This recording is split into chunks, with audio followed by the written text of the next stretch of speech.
We have to put some of salt water every 2 minutes. We're going to put down 2 corals, and here we're going to put just 1 coral in middle, and then you are going to tie it. Yeah, look at this guy. That's a good one.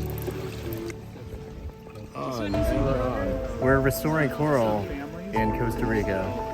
Like a piece of harvested coral and a zip tie.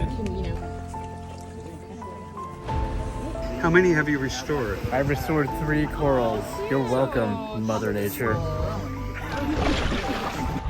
Cool. Yep. Are we going to this buoy right here?